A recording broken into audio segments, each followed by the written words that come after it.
और हमारे क्रांतिकारी साथियों और इस आज के ऐतिहासिक हक की हुंकार रैली में शिरकत करने आए हमारे माता पिता सम्मान, हमारे बुजुर्गों और हमारे प्यारे भाइयों और बहनों, मैं आप सभी को अपने दिल से इस्तकबाल करता हूं, आप लोगों का स्वागत करता हूं, आप लोगों का अभिनंदन करता हूं। साथियों, आप लोगों ने मुझ पर, इस आंदोलन पर और मेरी आवाज पर भरोसा किया, इसके लिए मैं आप सभी को दिल से शुक्रिया अदा करता हूं। और आज की ये जो सभा है महज एक सभा नहीं है, ये एक जन आंदोलन की शुरुआत है और आज का भाषण कोई भाषण नहीं है। आज उस क्रांति की शुरुआत है, आज समाज की आवाज सदनों से दबाई गई है, आज उसी का गूंज बनकर उठ रही है। और मैं एक बार आप लोगों को बताना चाहता हूं कि मेरे साथ आप लोग जय जयकार कीजिएगा सम्राट अशोक के, जगदेव बाबू की, कर्पूरी ठाकुर की, भीमराव अम्बेडकर की, अब्दुल कलाम की। धन्यवाद। आप लोगों का यही ताकत और आप लोगों का यही प्यार और आप लोगों का यही साथ और आप लोगों का यही समर्थन मुझे इस लड़ाई में ताकत देने का काम करती है। साथियों, आज का यह जो दिन है इतिहास में दर्ज होने वाला दिन, क्योंकि रंग सिर्फ एक रंग नहीं है, ये हक की हुंकार है और वो पुकार है जिस न्याय के लिए सदियों से हमारे समाज की आवाजों को बदलता गया, कुचला गया और आज वो भटकता हुआ सच है जिसको आज यहाँ के सत्ताधारियों ने हमारी आवाज को कुचलते हुए, लेकिन आज इस पाटलिपुत्र की भूमि पे फिर से खड़ा हुआ है।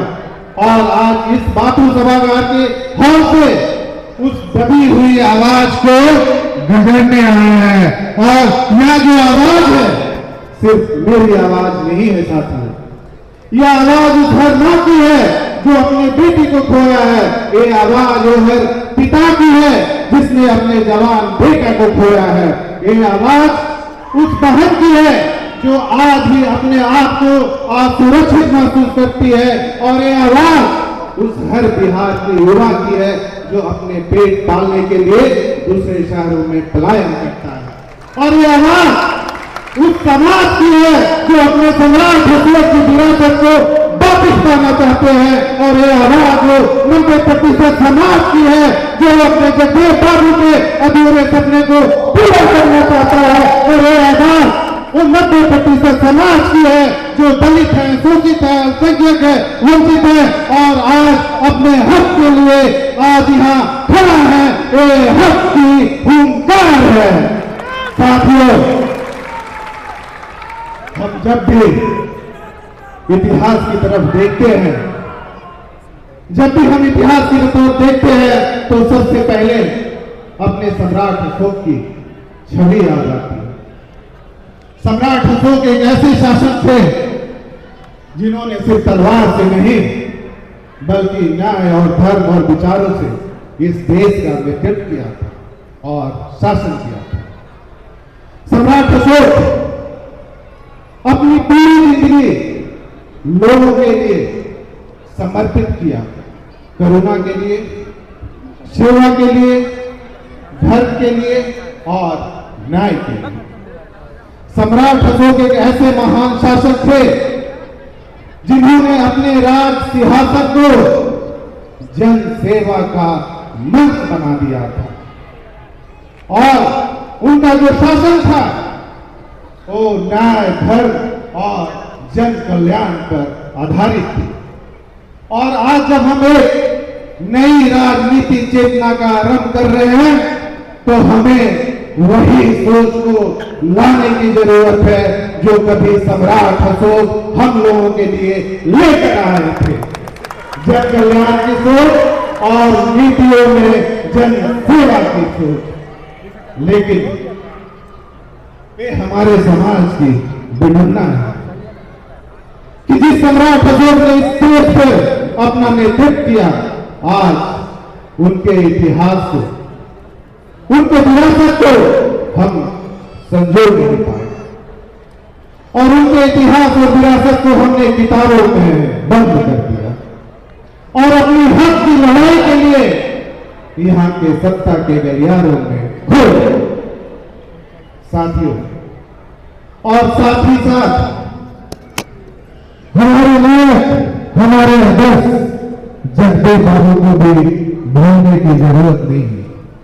जगदेव बाबू एक नेता नहीं थे, वो एक आंदोलन थे, वो एक विचार थे, वो एक मशाल थे। उन्होंने कहा था जिसकी जितनी संख्या भारी उसकी उनमें हिस्सेदारी। और यह सिर्फ एक नारा नहीं था, एक सामाजिक न्याय की हुंकार थी और उन्होंने सीधे और साफ कहा था कि 10 का शासन 90 पर नहीं चलेगा, नहीं चलेगा और मेहनत करेगा धोती वाला और राज करेगा टोपी वाला, ये नहीं चलेगा, नहीं चलेगा। साथियों, जब यहां के सत्ताधारी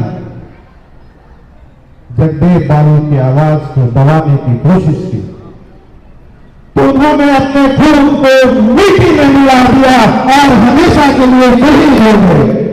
लेकिन उनके जो विचारधारा आज भले ही जगदेव बाबू हम लोगों के बीच एक शारीरिक रूप से मौजूद नहीं, लेकिन उनकी जो विचारधारा है आज भी हर गांव में, हर गली में, हर मोहल्ले में, हर किसी के दिल में जिंदा है।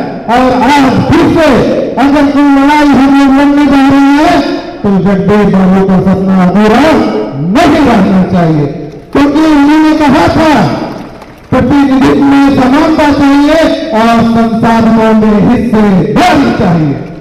और हमारे जगदेव बाबू की सच्ची श्रद्धांजलि तभी होगी जब हम उनके पद चिन्हों पर चलने का काम करेंगे, क्योंकि उन्होंने ही हम लोगों को हक की परिभाषा सिखाई थी। और अगर हमें सत्ता में आना है और हमें अपनी हिस्सेदारी की लड़ाई लड़ना है तो हमें सम्राट अशोक और जगदेव बाबू दोनों के पद चिन्हों पर चलने की जरूरत है। साथियों, एक सवाल बरसों से मेरे सीने में बनी है और मेरी आत्मा मुझसे सवाल करती है कि क्या हमारे समाज को वो हक और हिस्सेदारी मिली जिससे हम हकदार थे? साथियों, तो इसका जवाब आप सभी को पता है। हमने सबको सत्ता में बैठाने का काम किया, हमारे हाथों ने सबके सपने को आकार दिया, लेकिन यहां के सत्ताधारियों हमेशा हमें विकास से दूर रखने का काम किया। चुनाव आए, वादे हुए, वादा किया गया तुम्हें तुम्हारा हिस्सेदारी मिलेगा, लेकिन चुनाव आए और उनके वादे टूटे। ना तो हमें सत्ता में भागीदारी मिली और ना ही तो राजनीति में इतनी हिस्सेदारी मिली। हमने सबको सत्ता में बैठाने का काम किया, लेकिन बदले में हमें सिर्फ और सिर्फ उपेक्षा। साथियों, हमने सबके लिए अपना बलिदान दिया, खून दिया, समर्थन दिया, अपना धन दिया, लेकिन उसके बदले में हमारे समाज के भाइयों की हत्या की गई, हमारे समाज की आवाजों को कुचला गया। अब बस,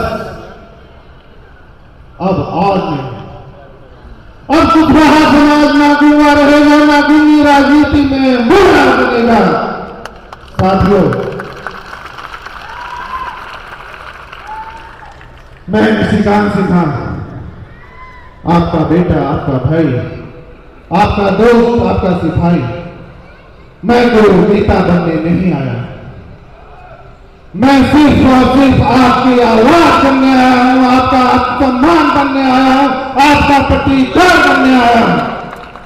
और साथियों, मैं यहां कोई राजनीति समझौता करने नहीं आया। मैं यहां कोई राजनीति समझौता करने नहीं आया हूं।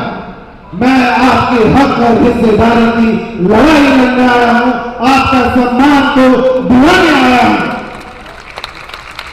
और मैं आप लोगों को वादा करता हूं कि जहां न्याय होगा निशिकांत वहां आवाज बनकर खड़ा रहेगा, और जहां अत्याचार होगा निशिकांत वहां तलवार बनेगा, और जहां समाज को पीछे छोड़ा जाएगा निशिकांत वहां बदलाव बनेगा, और जहां समाज को दरकिनार किया जाएगा निशिकांत वहां ढाल बनेगा, और जहां आपका सम्मान छीना जाएगा निशिकांत वहां प्रतिकार करेगा। साथियों, अब हम सिर्फ जातीय गणना तक नहीं सीमित रहेंगे, हम अब मुख्य निधि निर्धारण बनेंगे, और हम अब सिर्फ सहयोगी नहीं, अब हम नेतृत्व करेंगे, और हम सिर्फ हम भाषणों में नहीं, अब हम फिर संसद और सरकार में दिखेंगे। अब हमारी एकता को कोई तोड़ नहीं सकता, और अब हमारे समाज को कोई रोक नहीं सकता। अब हम इतिहास देखने का इंतजार नहीं करेंगे, अब हम इतिहास रचने का इंतजार करेंगे। और आपका बेटा, आपका भाई, आपका सिपाही आप लोगों से वादा करता है, और मैं एक संकल्प लेता हूं कि मैं अपने समाज के लिए, मैं अपनी शक्ति, मैं अपना नेतृत्व और मैं अपना भविष्य इस समाज को देने के लिए अपना जिस्म का, खून का एक एक कतरा इस समाज को समर्पित करता हूं, समर्पित करता हूं। साथियों,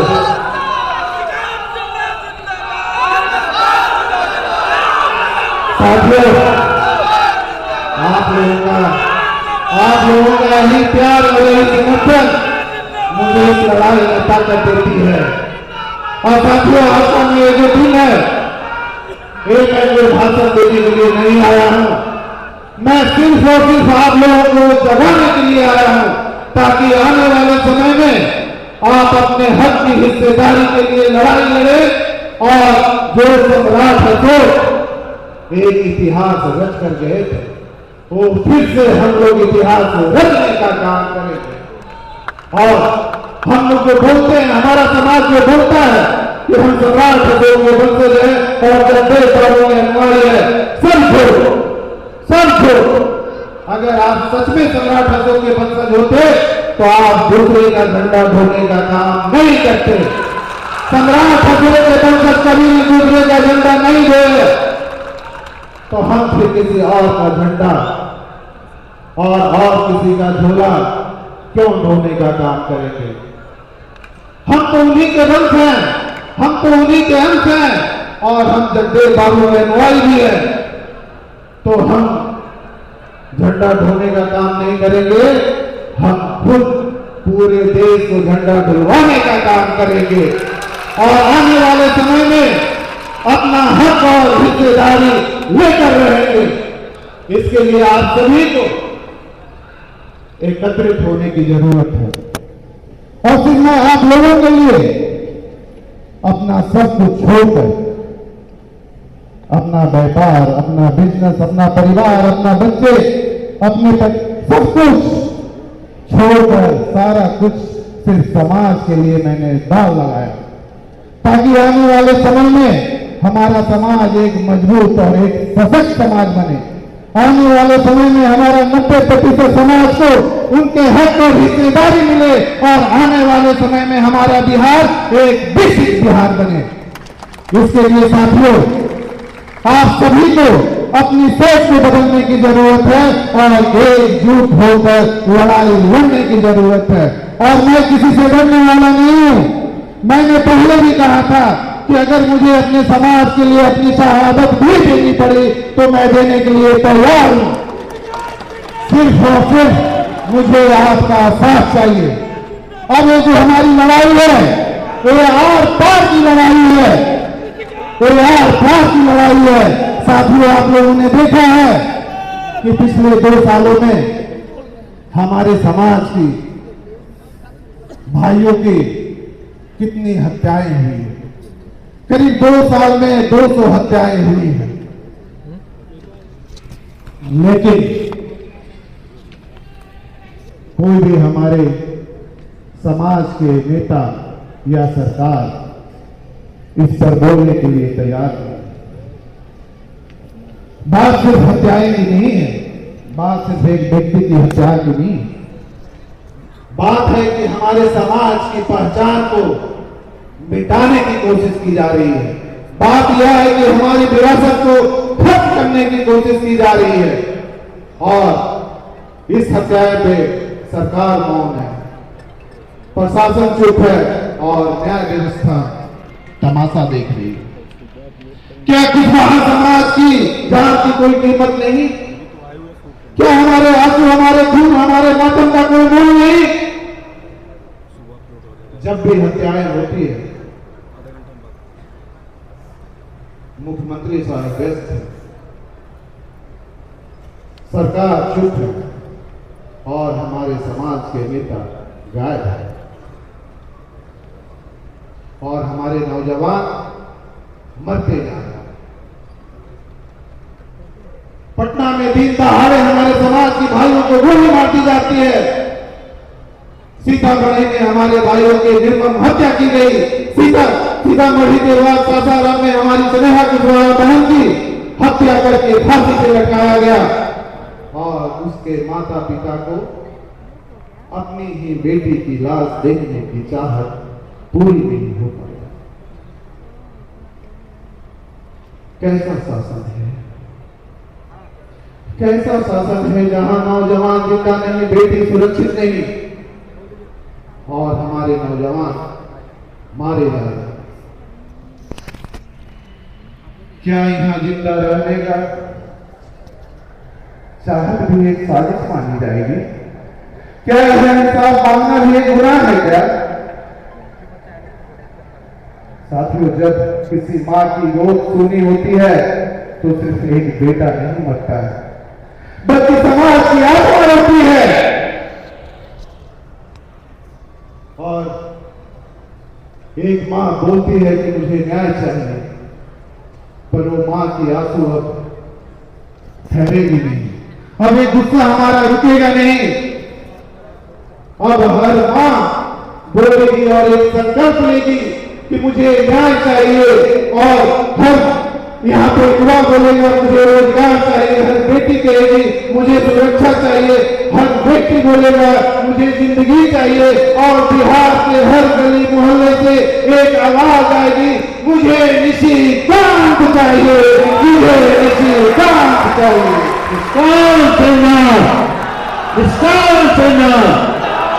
साथियों,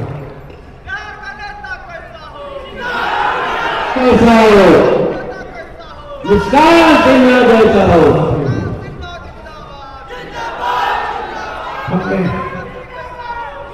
सबको सत्ता में बैठाने का काम किया, हमने सबको सत्ता में बैठाने का काम किया, हमने सबको अपना वोट दिया, लेकिन बदले में हमें बेरोजगारी दी। हमने लोगों के लिए अपना पसीना बहाया, लेकिन बदले में हमें अपमान मिला। हमने लोगों के लिए भरोसा किया, लेकिन बदले में वादा खिलाफी मिली। हमने तो दूसरों के लिए अपना खून बहाया, लेकिन किसी सरकार ने हमारी समाज की चिंता नहीं की। हमने तो उनके लिए दीवारें उठाई थी, लेकिन किसी सरकार ने एक छत बनाने का काम। शांति में बैठे रहे।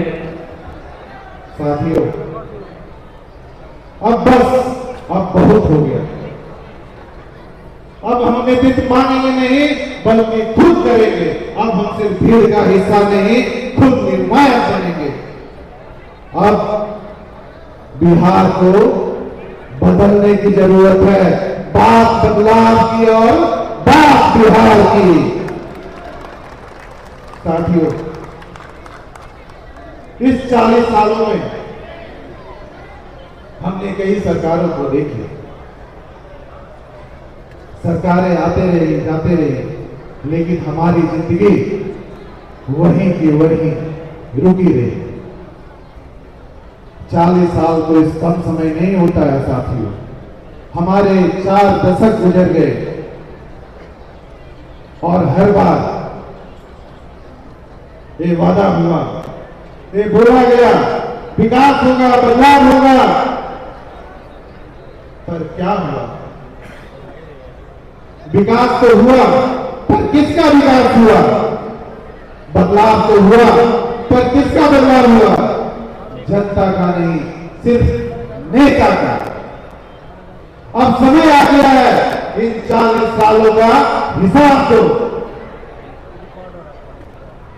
आप बोलते हो विकास हुआ है, अगर हमारे बिहार का बेटा दिल्ली में ऑटो चला रहा है, हमारे बिहार का भाई में गाड़ी चला रहा है, यहाँ का युवा अपना पेट पालने के लिए पलायन कर रहा है, यहाँ का व्यक्ति पंजाब में जाकर मजदूरी कर रहा है और यहाँ की बेटी बेंगलोर में जाकर नौकरी ढूंढ रही है, और आप विकास हुआ है। अगर इसी को विकास बोलते तो फिर एक किसान इतना मेहनत करने के बावजूद भी कर्ज में डूबा हुआ है। आज एक गरीब परिवार अपने इलाज करवाने के लिए अपना दम तोड़ रहा है, और एक युवा अपने नौकरी के लिए पलायन कर रहा है, और आप बोलते हो विकास हुआ। विकास तो हुआ है, लेकिन सिर्फ और सिर्फ यहाँ के अखबारों में और होर्डिंग में हुई है, ना कि सच्चाई जनता की विकास हुई है। अब समय आ गया है कि 40 सालों का हिसाब दो और बताओ बिहार बदला या बस तुम्हारी किस्मत बदली है। साथियों, अब समय आ गया है कि हम बिहार की जनता को एक नया विकल्प दें,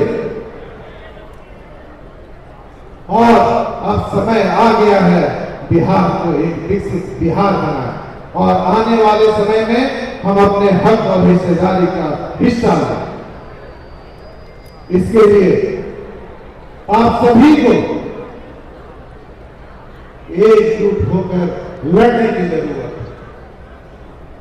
अगर आज नहीं लड़ेंगे तो इतिहास आपको कभी भी माफ नहीं करेगा साथियों, और ये मौका आपको कभी दोबारा नहीं मिलेगा, और कोई भी समाज का बेटा पुनः आपकी लड़ाई लड़ने के लिए नहीं आएगा। ये आप आज गांठ बांध करके रख लीजिए। और अगर हम चाहते हैं कि 2025 में हम बिहार को एक विकसित बिहार बनाएं और अपने समाज को एक मजबूत समाज बनाएं और 90% लोगों को उनका हक और हिस्सेदारी दें, तो इसके लिए हम सभी को एक मंच पर आने की जरूरत है। मैं आपसे 3 सवाल पूछता हूं। क्या आज हमारे कुशवाहा समाज में एक नए नेतृत्व की जरूरत है या नहीं है? आप लोग बताएं, है या नहीं है? आज हमारे बहुजन समाज को एक नए नेता की जरूरत है या नहीं है? आज बिहार को एक नए विकल्प की जरूरत है या नहीं है? जो जरूरी है या नहीं है? आप लोग क्या कहते हैं कि क्या हमें एक नई पार्टी बनानी चाहिए? बनानी चाहिए, हाँ। और 2025 में अपनी ताकत दिखानी चाहिए, हाँ।